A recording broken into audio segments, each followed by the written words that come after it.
Hara Shankar Jai Jaishankar. Subscribe பண்ணுங்க. ஸ்ரீ மகாபெரிவா திருவடிகள் சரணம். ஹர ஹர சங்கர ஜெய் ஜெய்சங்கர். நம்மளுடைய மகாபெரிவா துணை சேனலில் தொடர்ந்து நிறைய பதிவுகளை நான் சொல்லிட்டுருக்கேன். அந்த வகையில் ஆடி மாதத்தினுடைய அற்புதங்களை பற்றி நம்ம பார்த்துட்ருக்கோம். ஆடி மாதம் அப்படின்னாலே ஆன்மீக மாதம் அப்படின்றது தான் ஐதீகம். முழுக்க முழுக்க தெய்வீக வழிபாட்டுக்கு உகந்த ஒரு நல்ல மாதம். இந்த ஆடி மாதத்தில் வரக்கூடிய 18வது நாள் அப்படின்றது ஆடி 18ஆம் பெருக்கு அப்படின்னு சொல்லப்பட்டிருக்கு. பொதுவாக ஆடி மாதத்தில் நம்ம எந்த ஒரு சுபகாரியங்களும் பண்ணக்கூடாது அப்படின்றது தான் ஐதீகம். ஆனால் இந்த ஆடி 18வது நாள் அன்னைக்கு நம்ம எந்த ஒரு நல்ல விஷயம் பண்ணினாலுமே அது பல மடங்கு பெருகிக்கிட்டே போகக்கூடிய அற்புதமான நாள். இந்த ஆடி மாதத்தில் நம்ம விதை விதைச்சோம் அப்படின்னா தை மாதத்தில் அறுவடை பண்ணலாம். விவசாயிகளுக்கு தண்ணீர் அப்படின்றது ரொம்ப ரொம்ப முக்கியமான விஷயம்.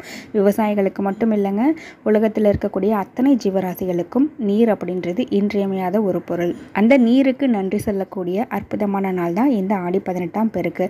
அதனால தான் நீர்நிலைகள்லாம் எங்கெங்கே இருக்கோ அந்த எல்லா இடங்கள்லையும் காவிரி தாய் நிறைந்திருப்பாங்க இந்த நாளில் அப்படின்னு சொல்லப்பட்டிருக்கு. அதனால ஆறு, குளம், நீர்நிலைகள் எல்லாத்துலேயுமே வழிபாடு பண்ண வேண்டிய, பூஜை பண்ண வேண்டிய ஒரு முக்கியமான நாள். திருமணமான சுமங்கலி பெண்கள் எல்லாருமே இந்த நாளில் நீங்கள் உங்கள் வீட்டுக்கு பக்கத்தில் இருக்கக்கூடிய நீர்நிலைகளுக்கு போய் தாலி கயிறு மாற்றுகிறது அப்படின்றது இன்னைக்கு செய்ய வேண்டிய ஒரு முக்கியமான விஷயம். இந்த நாளில் நீங்கள் பண்ணுறது மூலயமா உங்களுடைய தாலி பாக்கியத்தை அதிகப்படுத்தி கொள்ளலாம். நீங்கள் நீர்நிலைகளுக்கு போக முடியல அப்படின்னாலுமே உங்கள் வீட்டில் நீங்கள் பயன்படுத்தக்கூடிய நீர் நிறைந்த இடங்களுமே காவிரி தாய் நிறைந்திருக்கக்கூடிய இடம் தான். அந்த இடங்களில் கூட நீங்கள் தாராளமாக பூஜை பண்ணலாம். மஞ்சள் சரடு, பழங்கள், பச்சரிசி அதாவது காப்பரிசின்னு சொல்லுவாங்க, இது எல்லாத்தையுமே படைச்சு நம்ம நீருக்கு நம்ம நன்றி செலுத்த வேண்டிய ஒரு முக்கியமான நாள். இந்த வருடம் ஆகஸ்ட் மாதம் 3ஆம் தேதி ஆடி 18வது நாள் வந்திருக்குங்க.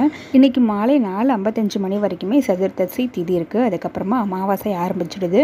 அதனால நீங்க நீர்நிலைகளுக்கு போறதா இருந்தா இந்த 4:55 மணிக்கு முன்னாடியே நீங்க போறது ரொம்பவே நல்லது. இதுலயும் காலையில பிரம்ம முகூர்த்த நேரம்னு சொல்லப்படக்கூடிய 4:30 மணிலேருந்து 6 மணி வரைக்கும் இருக்கக்கூடிய அந்த நேரத்துல நீங்க வழிபாடு பண்ணீங்கன்னா ரொம்ப ரொம்ப நல்லது. இதுல காலையில 9 மணிலேருந்து 10:30 மணி வரைக்கும் இருக்கக்கூடிய நேரம் ராகு காலமாகவும், மதியம் 1:30 3 மணி வரைக்கும் இருக்கக்கூடிய நேரம் யமகண்டமாகவும் இருக்கு. இந்த நேரங்களை தவிர்த்து மற்ற இருக்கக்கூடிய எல்லா நேரங்கள்லையுமே நீங்க தாராளமா பூஜை பண்ணிடலாம். இந்த வரக்கூடிய ஆடி 18ஆம் பெருக்கு நம்ம எல்லாருடைய வாழ்க்கையிலையும் 16 வகை செல்வங்களையும் பெருக்கக்கூடிய அற்புதமான நாள். இந்த நாளை தவற விட்டுறாதீங்க.